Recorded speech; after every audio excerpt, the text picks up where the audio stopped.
아시안게임 3연패에 도전하는 한국 23세 이하 축구 대표팀은 중국과의 8강전에서 2대0으로 승리하며 준결승에 진출하였는데요. 이날 경기 내내 주도권을 놓치지 않았던 한국팀은 전반 18분 홍현석 선수의 그림 같은 프리킥골과 함께 전반 35분 송민규 선수의 추가골까지 터지며 전반 2대0 리드를 경기 끝까지 안정적으로 유지하며 중국에게 완승을 거뒀습니다. 중국은 16강전 카타르와의 경기에서 과격한 플레이와 심판의 노골적인 편파 판정으로 논란이 있었기에 8강전이 시작되기 전부터 한국 축구팬들은 중국과의 경기에 많은 우려를 하고 있었는데요. 이번 경기에서는 시간이 지날수록 중국 선수들의 거친 플레이가 다소 있었지만 다행히도 이날 심판에 우려했던 편파 판정은 없었으며 반대로 중국의 과격한 플레이가 나올 때마다 적절히 경기를 조율하는 모습을 보여주었습니다. 경기 종료 후 중국 왕이스포츠에서는 중국 남자 국대팀이 한국에게 0대2로 패하며 4강 진출에 실패하였고 한중 축구 격차가 점점 더 벌어지고 있다라는 제목과 함께 한국과 중국의 배당률이 10배나 차이 나는 점만 보아도 두 나라의 격차가 얼마나 큰지 알 수 있었으며 한국팀이 경기 초반 골을 넣음으로써 사실상 중국팀의 결말은 정해졌다. 실점 후 중국은 공세를 강화했지만 창조성의 부재와 함께 수비진의 허점으로 인해 골키퍼 한자치의 실책으로 추가 실점을 했고 전반전 단 2실점만 내준 것은 중국팀에게 큰 행운이었으며 중국 팬들을 만족시켰던 유일한 부분은 오직 정신력뿐이었다라고 전했는데요. 그럼 이날 한국팀의 승리에 대한 중국인들의 댓글 반응 함께 하시겠습니다. 한국은 매우 강한 상대라서 0대2 결과도 나쁘지 않다고 생각해. 이처럼 부끄러운 실력으로 패배한다고 해도 높은 연봉을 받는다니 정말 좋은 직업이구만. 국경절 저녁인 오늘 밤 황농 경기장에서는 그 어떠한 기적도 일어나지 않았습니다. 두 팀 간의 격차가 정말 큰 것을 감안하면 이 정도 스코어는 충분히 받아들일 수 있지. 난 절대 받아들일 수 없어. 매번 지는데 이게 정상이라는 소리야? 맨날 지면 4강에는 언제 올라가냐? 워낙 격차가 많이 나서 객관적으로 승산이 아예 없었어. 3골 이내로만 지면 그냥 이긴 걸로 간주해주자고. 그리고 아시아 대회에서 관전 포인트는 어차피 한국과 일본전이잖아. 자기보다 강한 상대에게 지는 건데 정상이지 뭐. 경기 중에 한국 골키퍼는 거의 보이지도 않더라. 한국 골키퍼는 뒤에서 여유있게 차를 마시고 있었다고 합니다.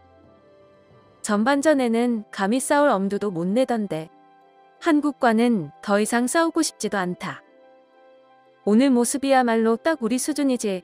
앞서 약팀들을 상대로 이겼었던 것도 그저 아마추어 수준이었을 뿐이야. 전체적인 팀원 간의 호흡은 말할 것도 없고 개인 기량에서도 한국 선수들이 중국팀을 월등히 앞섰어. 한국에게 지는 건 괜찮으니까 베트남이나 시리아 같은 나라들에게만은 지지 말자. 한국 골키퍼는 경기 후 감기에 걸렸다고 합니다. 한국에게 지는 것이 부끄러운 일도 아니고 8강에 올라간 것만으로도 충분히 만족할 수 있어. 다들 중국 축구팀에 너무 큰 기대는 하지 말자.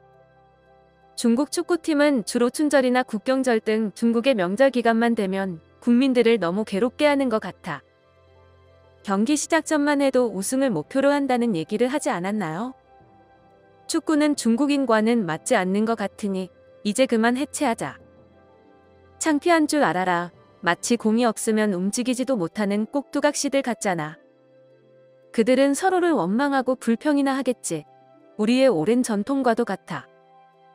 아직도 이 경기를 보는 사람들이 있는데 이 정도면 일부러 우울증에 걸리려고 하는 거겠지. 이런 걸 보는 것보다는 그냥 탁구나 농구 경기나 보는 게 낫잖아. 이 정도에 만족하자. 그들은 경기 시작 60분 이후부터는 제대로 공격을 하지도 않았어.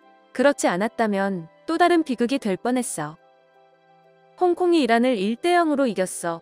누가 우리 중국인들이 할 수 없을 거라고 말했었냐? 같은 23세 이하 팀인데도 불구하고 정말 최악이었다. 중국팀은 상대 진영을 제대로 통과하지도 못했고 슈팅 기회조차 거의 없었어. 10년 20년이 지난다 해도 지금과 달라질 건 없어. 그냥 이 모습에 익숙해지면 돼. 첫 번째 골 장면은 어쩔 수 없었다고 하지만 두 번째 실점 장면은 정말 보기만 해도 욕이 바로 나오더라. 심리적인 문제라고 할 수 있어. 영원히 이 병을 고칠 수는 없는 거냐?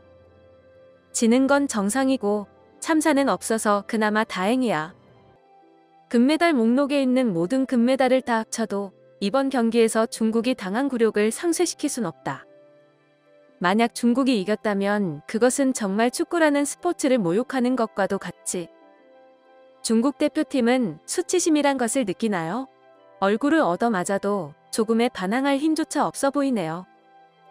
5에서 10년이 지난 뒤에는 옆집과의 격차가 더욱 벌어져 있을 거다. 중국 남자 국대에게도 새로운 룰을 정해보자고 결승에 오르지 못하면 단체로 끌고 가서 마취도 없이 폭경 수술을 받게 하는 거야.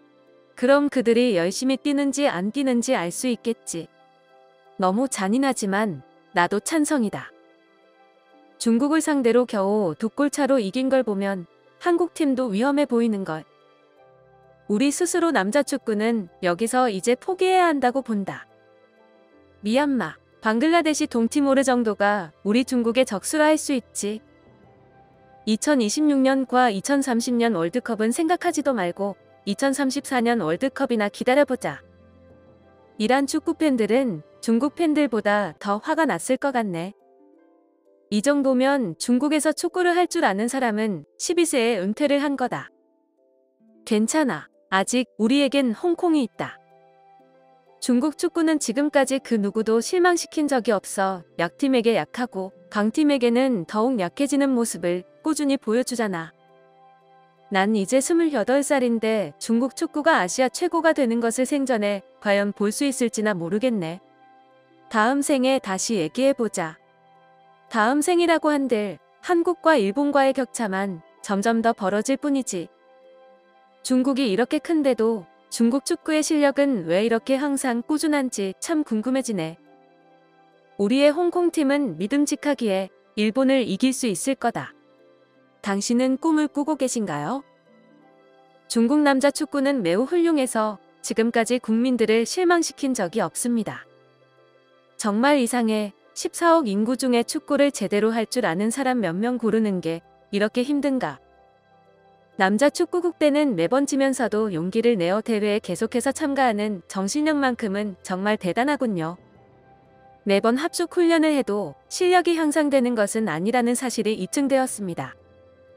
격차를 인정하는 것이 무엇보다 중요해. 실패로부터 교훈을 얻어야 성장할 수 있는 법이잖아. 중국팀의 패배에 역시나 기대 자체를 안 했다는 반응들이 대부분이었으며 홍콩팀이 예상치도 않게 이란을 이기고 준결승에 올랐다는 소식에 일부 기대하는 반응들도 눈에 띄었습니다. 오늘의 영상은 여기까지이며 구독과 좋아요는 영상 제작에 큰 힘이 됩니다. 감사합니다.